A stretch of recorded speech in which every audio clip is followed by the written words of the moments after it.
पर अगर आप ये लिखते हो कि ऐसे कानून लाने का प्रयास करना जिससे इसको रोका जा सके, तो सामने वाले को एकदम स्पेसिफाई एक चीज मिली तो भाई ये कोई कानून लाके रोकने में मानने वाला आदमी या मानने वाला संगठन कि भाई इसको रोकने के लिए हम इसको कानून से रोकना चाहते हैं। तो जैसे ये एक एग्जाम्पल हो गया, ठीक है ना। और बताता हूँ इसी टाइप का। मतलब मैं जो कहना चाह रहा हूँ, ये प्रॉब्लम अभी आपको आई नहीं है, अभी आगे आएगी आपको 6 महीने 1 साल 2 साल में ये एकदम प्रॉब्लम आएगी। और ये प्रॉब्लम चीन की दीवार की तरह है, ये इतनी बड़ी प्रॉब्लम है ना, जब आपको समझ आएगा तो आपका दिमाग का दही हो जाएगा पूरा। कि आप जो बात कह रहे हो वही बात 1000 लोग और भी कह रहे हैं और वो सब गलत कह रहे हैं, या उनका ऐसा कोई उद्देश्य नहीं है, पर आपका स्टेटमेंट उनके साथ मिक्स हो जाएगा। अच्छा वही बात है, अच्छा हाँ यही बात है, हाँ वो भी यही कह रहा था, हाँ भाई वो भी यही कह रहा था। तो मैं आपको जैसे एग्जांपल देता हूँ कि भारत में स्वदेशी को बढ़ाना, तो स्वदेशी जागरण मंच है, वो पिछले 20 साल से यही काम कर रहा है और वो फ्रॉड संगठन है। अच्छा ऐसा है क्या? हाँ भाई भाई आप उसको पूछो भाई एफडीआई को रोकने का नहीं रोकने का, तो बोलेगा नहीं एफडीआई को तो आने दो पर स्वदेशी को बढ़ाना है।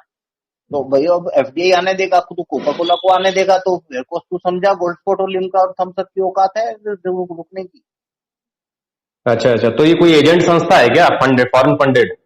स्वदेशी जागरण मंच, हाँ। असल में क्या हुआ था 91 में जब WTO साइन हुआ था, जो राजीव भाई दीक्षित थे, उन्होंने पूरे भारत के अंदर एफडीआई को खत्म करना, मतलब WTO कैंसिल करवाना, ये पूरी की जड़ WTO से शुरू हुई।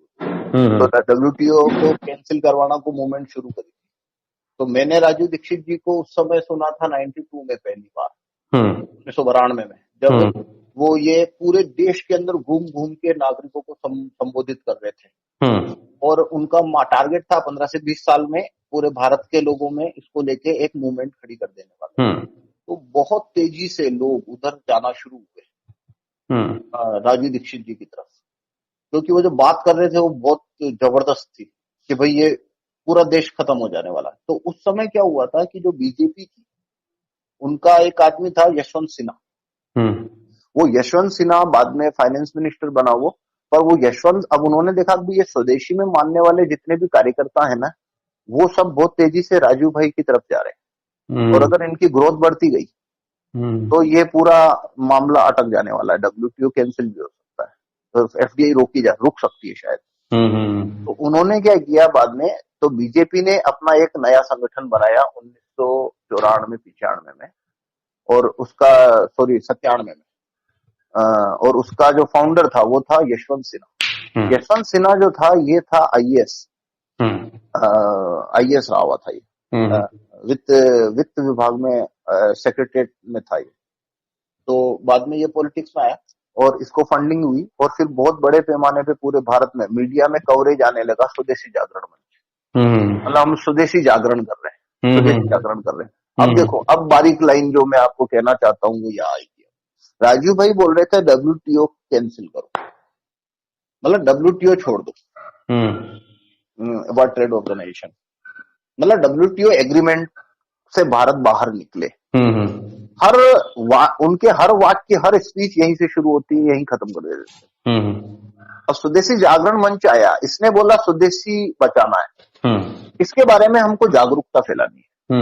तो राजीव भाई ने बोला भाई ये WTO का क्या करना है, उन्होंने कहा नहीं देखो उसको साइड में करो, उसके बाद में बात करेंगे, पर अभी हमको स्वदेशी बचाना है, इसके बारे में जागरण कर रहे हैं हम।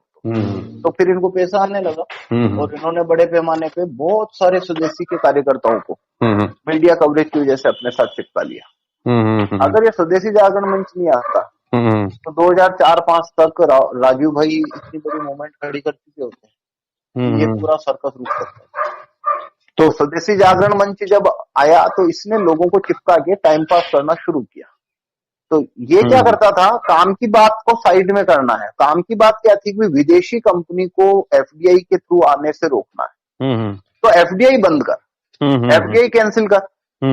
तो वो बोलते थे उस पर बात नहीं करनी, पर उनको स्वदेशी जागरण मंच वाले बोलते थे नहीं स्वदेशी को बचाओ बस। तो भाई स्वदेशी को कैसे बचाऊं मैं, तो लॉकहीड मार्टिन को यहाँ ला रहा है, तो मतलब क्या बकवास है कि स्वदेशी को बचाऊंगा। 1 मिनट रुकिए। हाँ मम्मी। मैं खुद 4 साल तक मैं खुद मामू बन गया है। मैं राजू भाई मैं 92 से राजू भाई को सुना था क्या, 98 99 आते आते ये काफी मूवमेंट आगे बढ़ गई। बाद में 2000 में मैं स्वदेशी जागरण मंच के बारे के संपर्क में आ गया। तो मैं बीजेपी से भी जुड़ा हुआ था उस समय। तो मैंने लेके मैं स्वदेशी जागरण मंच में भी जुड़ गया। 3-4 साल तक मैं भी वहां के जागरण कर रहे हैं। फिर मेरे को काफी बाद में मतलब 2006-07 में समझ आया एकदम। मैंने कहा यार ये तो मामू बना रहे थे साले, क्योंकि हुआ क्या था, बाद में वाजपेयी सरकार आई तो ये यशवंत सिन्हा को ही वित्त मंत्री बनाया उन्होंने। तो फिर मैंने क्या सोचा कि तो खुद ही ये तो एकदम रोक देगा। तो साला इसने सारी जगह एफडीआई बढ़ा दी इसने। और फिर भी उनकी स्पीचेस और सम्मेलन होते रहते थे स्वदेशी जागरण। मतलब मुझे समझ आने में 5 साल 6 साल लग गए कि यार ये भी स्वदेशी, ये भी स्वदेशी, ये कैसे है। तो फिर मेरे को समझ आया कि यार ये तो क्या है, मामू बना रहा है। अब कौन से ईयर की बात कर रहे हो आप, जब यशवंत सिन्हा को वित्त मंत्री बनाया तो उसने एफडीआई बढ़ा दी? 99 2000 2001। तो तब तो राजीव दीक्षित जिंदा थे, तो वो तो अपना तो वो बोलते थे ना, वो बोल रहे थे ना भाई WTO कैंसिल कर, एफडीआई रोक। हाँ। वो ये कर रहे थे। हाँ। और यशवंत स्वदेशी जागरण मंच कह रहा था। मतलब हुआ क्या, 2 कॉम्पिटिटिव हो गए थे मार्केट में। राजीव दीक्षित जी बोलते थे स्वदेशी बढ़ाओ स्वदेशी बचाओ, और WTO कैंसिल करो, एफडीआई रोको। और स्वदेशी जागरण मंच बोलता था, ये बात वो बोलता नहीं था कि एफडीआई रोको, वो बोलता था स्वदेशी बढ़ाओ स्वदेशी बचाओ। तो एक लाइन अलग थी बस कि एफडीआई रोको, और स्वदेशी जागरण मंच ये नहीं बोलता था एफडीआई रोको। तो उससे क्या हुआ, ये जो बारीक बात है ना, ये कार्यकर्ता समझ नहीं पाते थे। तो उनको क्या लगता था ये दोनों ही नेशनलिस्ट हैं, दोनों ही नेशनलिस्ट आदमी है यार। पर असल में ये कंपटीटर थे। पर ये बात साबित नहीं हो सकती कि ये कंपटीटर है, एक बेवकूफ बना रहा है और एक सही काज पे काम कर रहा है। तो ऐसे करके ये हो गया, ठीक है। उसके बाद में वो एफडीआई आ गई, तो मैं तो कंफ्यूज हो गया 2004-05 आते आते यार। तो मैं यही सोचता था यार कोई होगा वजह, तब तक ये खेल नहीं समझा था कानूनों का कि भाई बात करना और कानून छापना उसमें पूरा खेल होता है। 2008-09 आते आते मेरे को समझ आ गया था कि ये तो सारे के सारे फ्रॉड है, साले बेवकूफ बढ़ा दिया। बाद में फिर मैंने, तो जैसे ये एक एग्जाम्पल हुआ। फिर इसी तरीके से अच्छा, फिर राजीव दीक्षित जी की हत्या कर दी थी उन्होंने 2010 में। क्योंकि अब देखो यहाँ पे अब वापस वही चीज आएगी। तो अब देखो अब क्या होता है, राजीव दीक्षित जी ने बाद में रामदेव जी को ज्वाइन कर लिया था। तो रामदेव जी ने ये बहुत अच्छा काम किया, उन्होंने राजीव दीक्षित जी के साथ काम किया कम से कम 7-8 साल का। उन्होंने बहुत सारे व्यूअर दिए उनको, राजीव दीक्षित जी को, और राजीव दीक्षित जी ने भी बहुत सारे व्यूअर दिए रामदेव जी को। और ये अब एक अच्छी गति से बढ़ रहे थे दोनों। और दोनों की कुछ वो था। अच्छा, इनके काज भी साफ थे कि भाई हमको एफडीआई रोकना है और WTO कैंसिल करना है, ठीक है ना। ये साफ थे, काला धन और ये वो सब। तो बाद में जब उन्होंने देखा कि भाई ये बढ़ता जा रहा है, तो 2010 में जब वो ये पॉलिटिकल मूवमेंट की तरफ आ गए कि अब हम उम्मीदवार उतारेंगे, रामदेव और राजीव दीक्षित जी, और उन्होंने राइट टू रिकॉल और ये सब चीजों को लेके, काला धन, एफडीआई रोकना, व्यवस्था परिवर्तन की मूवमेंट शुरू करी। तो उन्होंने फिर राजीव दीक्षित जी की तो करवा दी हत्या। और अब मैं जो बोल रहा हूँ वो मेरा कंक्लूजन है, ठीक है ना। अब जो बोल रहा हूँ, जो हत्या करवा दी, यहाँ तक तो सब वो फैक्ट है सब कुछ। बाद में उन्होंने क्या किया, रामदेव को धमकाया कि राजीव दीक्षित जी की हत्या का आरोप तेरे पे डाल के तेरे को जेल में डाल देंगे। तो रामदेव हो गया चित। तो फिर उसको बोलना पड़ा कि हाँ ये तो हत्या नहीं है, और ये तो स्वाभाविक। हाँ, मतलब उनको पहले से ऐसी बीमारियां थी, ऐसा उसने स्टेटमेंट दिया। हाँ, अगर वो नहीं देता ना तो ये रामदेव को ही अंदर डालने वाले थे वो। पूरी उन्होंने व्यवस्था इस टाइप की बना रखी थी कि इसको आरोपी बना के अंदर डाल दो। और रामदेव ने कत्ल किया या नहीं किया ये पता करने में 20 साल लगने वाले हैं। 20 साल तक ये अंदर रहेगा। तो मतलब अब यहाँ पे मेरा वो पॉइंट आता है जो मैं हर बात में बोलता हूँ कि कुछ भी करोगे ना तुम भारत में, मतलब भारत में तुमको कुछ भी करना हो, कितना ही बड़ा फ्रॉड करना हो, जज जब तक तुम्हारे पंजे में नहीं है तब तक कुछ होने वाला नहीं है। मतलब जैसे सरकार क्या कर सकती है कि पुलिस रामदेव को अरेस्ट करके डालेगी, पर जज जो होगा वो अगर दोषी या निर्दोष बोल देगा तो खेल खत्म हो जाएगा। तो जज का रोल क्या आता है कि जज फैसला दिए बिना रामदेव को 20 साल अंदर रख सकता है। तो आरोप बना ही नहीं पाओगे कभी आप कि भाई इसने तो कत्ल नहीं किया, तो हमने कब बोल रहे किया है। ट्रायल चल रहा है। तो ये सबसे इंटेलिजेंट तरीका होता है। जैसे मैं एग्जांपल दूं, 2012 में आसाराम जी को अरेस्ट किया था, तो 2020 चल रहा है, 8 साल हो गए ना। तो अब मुझे बताओ, आसाराम जी दोषी या निर्दोष, पता ही नहीं है। तो वो दोषी क्यों नहीं दे सकते उसको, क्योंकि उतने पर्याप्त एविडेंस ही नहीं है। लेकिन पेड मीडिया उसको दोषी बना देता है सोसाइटी में। हाँ, वो मीडिया ट्रायल कर देते हैं, पर अदालत ने क्या किया, अदालत ने किया, देख भाई हमको तेरे को जेल में डालना है, तो जजों के पास एक एक्स्ट्रा खतरनाक पावर क्या है कि आप दोषी हो या नहीं हो, उससे कोई फर्क ही नहीं पड़ता है। जज को तुमको अंदर डालना है ना, तो खत्म, वो डाल देगा 20 साल के लिए। तो क्या कर लोगे। तो अब जैसे लालू यादव है, उस पर चार्ज फ्रेम हुए थे 1994 में। वो चारा खा गया था खूब सारा, अरबों रुपए का। तो लालू यादव पे भी चार्ज फ्रेम हुए, बाद में उसको बेल दे दी, और वो 15 साल मुख्यमंत्री बना रहा बिहार का। तो जजों ने बोला तू पैसा देता रहे जितना लूट रहा है, और हमको देता रहे, तू बाहर रहे आराम से, ट्रायल चलता रहेगा। पर आसाराम जी के मामले पे जजों को ऑर्डर थे भाई इसको बाहर ही नहीं रखना, पैसा हम दे रहे। तो बस उसको अब लालू यादव पे फैसला आया 2018 में। पर क्वेश्चन है, 22 साल तक जजों ने बोला तू मुख्यमंत्री बन जा। और आसाराम जी पे फैसला आज तक आया नहीं। और उसको क्या बोला कि भाई तू तेरा ट्रायल चलेगा जब तक तेरे को जेल है।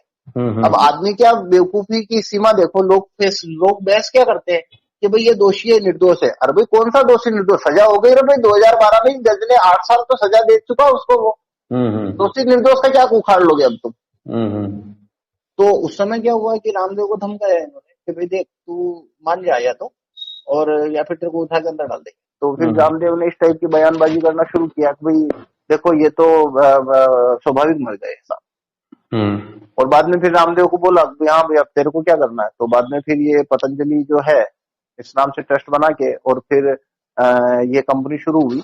अब ये पतंजलि में जितनी भी, अब पतंजलि के अंदर जितनी मशीनरी, ये वो जितना भी आता है ना रॉ मटेरियल, ये सब विदेशी कंपनियों का आता है। और अभी तक ये पता नहीं है कि ये पतंजलि ट्रस्ट में जो होल्डिंग है ना वो किसकी है। इसको तो चेहरा बना के रखा है रामदेव को, ठीक है। तो अब रामदेव ने फिर से अपना सिर उठाया था 2012 के आसपास। 2012 के आसपास इसने सिर उठाया वापस कि भाई हमें उम्मीदवार उतारूंगा। तो बाद में फिर इसको इसके ऊपर कुछ 80-90 केस डाल दिए थे रामदेव के ऊपर। तो बाद में इसको मोदी की शरण में जाना पड़ा कि भाई ठीक है मेरे को बचाओ कांग्रेस से, ये मेरे को अंदर डाल। तो बाद में फिर मोदी ने इसको बचा लिया। तो अब पर मेरा क्वेश्चन क्या है, अब आप देखो 2011 से और 2020 आ गया, 10 साल से रामदेव क्या कर रहा है। तो वो बोल रहा है मैं स्वदेशी बढ़ा रहा हूँ। तो वो उसका स्वदेशी बढ़ाने का तरीका क्या है, उसका तरीका है कि एक कंपनी खोलो और पैसा कमाओ। ये स्वदेशी बढ़ गया। भाई ये जो लाखों कंपनियां हैं भारत की स्वदेशी, उनका क्या करना है, वो उससे क्या मतलब है, मेरा स्वदेशी बढ़ा दिया ना मैंने। तो ये वो वाली बात है। तो वो भी स्वदेशी पे ही काम कर रहा है, पर उसका फार्मूला क्या है कि मैं खुद एक कंपनी खोल दूंगा और वो बोलूंगा ये मेरी स्वदेशी है, मेरा माल खरीदो।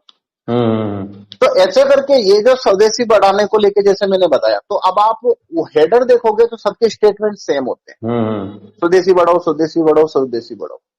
पर गेम क्या है कि गेम है कि तुम एफडीआई रोकने का कानून छाप सकते हो क्या, ये असली गेम है। तो जैसे हम हैं, तो हमारे बारे में भी जो हम काम कर रहे हैं आज, तो 90% लोग हम में स्वदेशी जागरण मंच में रामदेव में अंतर नहीं समझ पाते हैं, 90% नहीं समझ पाते। बहुत कम आदमी ये समझ पाते हैं कि भाई देखो भाई हमारे स्वदेशी को बढ़ाने का जो रास्ता है ना वो कानून है, तो हम ये कानून छपाना चाहते हैं। तो हमारा कौन सा ड्राफ्ट है जो एफडीआई हमारा, हाँ हम वही है ना, वही। अच्छा अच्छा अच्छा, हाँ ठीक है। उसका वो कानूनी इसके लिए है कि भाई ये कानून वही क्या, wholly owned by Indian companies, कि भाई ये कुछ 14 सेक्टर है। इस 14 सेक्टर के अंदर विदेशी कंपनी काम ही नहीं कर सकती, 0%, बात खत्म। राइट राइट राइट, ठीक है बिल्कुल सही। तो हमारा जो मूवमेंट है ना वो 3 पेज के अंदर है। कोई भी आदमी बोले स्वदेशी तो हम बोलते हैं ये 3 पेज है मेरे पास, ये 3 पेज गेजेट में आएंगे, सारी विदेशी कंपनियों का धंधा खत्म हो गया, बात खत्म हो गई। ठीक है ठीक है। अब पर रामदेव का क्या है, उसके पास ये 3 पेज नहीं है, वो क्या बोलता है, मेरे को स्वदेशी बढ़ानी है। आप पूछो कैसे बढ़ानी है, भाई पतंजलि का सामान खरीद। तो अब उसके फार्मूले से फाइटर प्लेन का क्या करना, क्योंकि वो तो फाइटर प्लेन बना नहीं रहा रामदेव। तो टैंकों का क्या करना, मोबाइलों का क्या करना। तो उसका भी जवाब वो यही दे देगा, ठीक है मैं मोबाइल भी बना दूंगा। तो वैसे तो नहीं चलेगा ना स्वदेशी। और स्वदेशी जागरण मंच का क्या है कि नहीं, बस स्वदेशी बढ़ाओ और इसको बचाओ। वो कैसे, भाई ज्यादा से ज्यादा हमारी मीटिंगों में आओ और हमको सुनो और लोगों को बोलो स्वदेशी वस्तुएं खरीदो। उसका जो टारगेट चलता है ना, वो चलता है स्वदेशी वस्तु खरीदो और विदेशी का बहिष्कार। मतलब वही गांधी वाली टेक्निक, ठीक है ना। तो स्वदेशी वस्तु खरीदो और उसका बहिष्कार करो। तो स्वदेशी वस्तु खरीदो वो क्यों बकवास है, क्योंकि स्वदेशी वस्तु कमतर है, महंगी है। तो फिर कैसे लोगे आप, नहीं ले सकते ना। हाँ, तो जैसे खादी वगैरह होता है जो, जैसे हाँ भाई मैं कह रहा हूँ, वो बोलते हैं स्वदेशी वस्तुएं खरीदो, तो ठीक है मेरे को मोबाइल लेना है और कंप्यूटर लेना है, बता फटाफट कौन सा खरीदना है, फटाफट बता। तो फिर वो कहे नहीं, तो फिर वो मेरे को क्या, स्वदेशी खरीदो, ठीक है बुलेट ट्रेन कहाँ से भारत को लेनी चाहिए, भारत में कौन सी फैक्ट्री बना रही है बता मेरे को। तो नहीं, वो तो बुलेट ट्रेन और ये सब तो नहीं होगा। तो मतलब क्या है, देखो स्वदेशी चीज खरीदो, वो चीज पॉसिबल क्यों नहीं होती है, क्योंकि स्वदेशी चीजें नहीं है और जो है वो महंगी है, घटिया है, कमतर है। तो जब विदेशी कंपनी को आप आने दोगे तो भाई वो विदेशी वस्तु बेहतर है यार। तो आप ये चकमा नहीं दे सकते ना राष्ट्रवाद का नारा लगा के कि तू घटिया चीज खरीद ला। तो वो आप कैसे खरीद लोगे यार। तो वो एक में भी ये मसला आएगा ना, क्योंकि अगर हम whole own by Indian companies कर दें, होली हाँ, ओन तो बाय, उसके साथ में जूरी कोर्ट चाहिए ना, क्योंकि वही करने से कुछ होता नहीं है, वो इसके साथ जूरी कोर्ट चाहिए, क्योंकि जूरी कोर्ट आए बिना टेक्नोलॉजी इन्वेंशन, बड़े पैमाने पे निर्माण इकाइयों की स्थापना, वो तो वो नहीं कर सकता, वो केवल हथियारों में कर सकता है, बाकी सब में नहीं कर सकता। अच्छा, आप ये मानते हैं कि जो क्रिएटिविटी लगती है वो क्रिएटिविटी हमारे पास भी है जितनी अमेरिकन के पास है, बस जूरी कोर्ट ही सारा मसले का नहीं समाधान है? नहीं, ज्यादा है, भारत के पास ज्यादा है। हमारे पास क्रिएटिविटी है ज्यादा है। अच्छा अच्छा। हाँ देखो, एक तो एक चीज को समझो, मतलब अभी एक लाइन बोल दे रहा हूं, इस पे कोई लिमिट नहीं है मैं बोलने जाऊंगा तो, पर सही शब्द लेबल सही यूज करो। तो कई बार क्या होता है, अंतर अपने को पता होता है, आपको भी पता है ये बात, पर क्या होता है कि आप शब्द गलत ले लिए तो उसका मतलब सामने वाला अलग निकाल लेता है। तो जो आपने क्रिएटिविटी बोला, असल में इससे कभी कुछ होता ही नहीं है दुनिया में। अच्छा, बड़े पैमाने पे निर्माण, बस खेल यहाँ है। क्रिएटिविटी कभी खेल नहीं है। बड़े पैमाने पे निर्माण, इन्वेंशन बड़े पैमाने पे निर्माण से आता है। हाँ सही, आपने वो टीपू सुल्तान वाली बात कही थी, बंदूक जो बनाई थी हमने। हाँ हाँ, बंदूक, राकेट, और ऐसे मैं आपको 100 एग्जाम्पल दे दूंगा। आप ये जो एक बहुत बड़ा एक कार्यकर्ताओं का वर्ग मिलेगा सोशल मीडिया पे, जिनसे आप कैसी भी बात करोगे तो दूसरी या तीसरे मिनट में वो हिस्ट्री में चले जाएंगे और वहां से वो थैले में से कुछ ना कुछ लाके डाल देंगे कि देखो भारत ने प्लेन बना दिया था 100 साल पहले, और 200 साल पहले भारत ने सर्जरी कर दी थी, और 500 साल पहले भारत ने ये बना दिया था, और 1000 साल पहले हमारा स्थापत्य इतना भयंकर हो गया था, और इसका वो किताब लिख सकते हैं 1000 पेज की इसके ऊपर। पर वो चीज क्या नहीं समझ सकते कि भाई भारत ने ये बना दिया था, आविष्कार कर दिया था, पर फर्क क्यों नहीं आ सकता, बड़े पैमाने पे निर्माण। समझ गया। तो बड़े पैमाने पर निर्माण बेसिकली जूरी कोर्ट से संबंधित है, तो वही उसका सेंटर पॉइंट है। वो सेंटर पॉइंट वही रहने वाला है हमेशा। और इसमें शिक्षा का, इंजीनियरिंग का, उसका भी रोल नहीं है असल में। अब ये और भी ज्यादा कॉम्प्लिकेटेड है। मतलब जैसे मेरे को आप पूछो कि भाई सबसे कॉम्प्लिकेटेड बात किसी को समझाना वो क्या है, तो वो अच्छा, अमूमन ज्यादा कॉम्प्लिकेट सी किसमें होती है, जो बहुत सिंपल है, वो चीज बहुत कॉम्प्लिकेटेड होती है।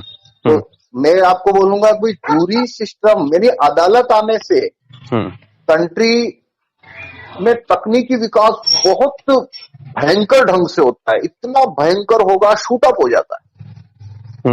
ये चीज किसी को समझा देना, मतलब वो पूरी इतनी भयंकर बात है नहीं है। मतलब इतनी सिंपल है असल में, ये तो बंदा नहीं समझ पाता। वो समझता है ब्रेन चाहिए, दिमागदार लोग चाहिए, अच्छा एजुकेशन चाहिए, ये सब में घुस जाता है वो। बिल्कुल तो सही एक ये चीज है। और इसी में अगला स्तर आता है फिर कि इसी चीज के अंदर कि जो इन्वेंशन आता है वो जूरी कोर्ट से आता है असल में। और फिर इसमें ये एक बात और है कि कितनी भी शिक्षा अच्छी बना दोगे, साइंस मैथ ये वो सब, वो अल्टीमेटली उससे कुछ होने वाला नहीं है। जूरी कोर्ट से ही असली स्किल लोगों में आएगी हमेशा।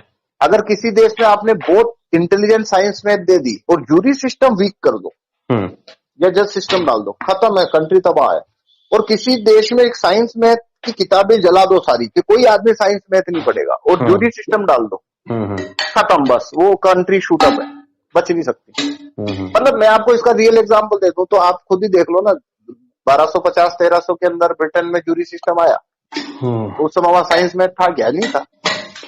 तो उन्होंने दुनिया की ऐसी चीजें बनाई आज तक नहीं बनी दुनिया से। छापेखाने से शुरू करो, जो बंदूकों से लेके जाने क्या क्या क्या क्या दुनिया भर की चीजें बढ़ा दी उन्होंने। तो वो कौन सी साइंस मैथ पढ़ रहे थे भाई?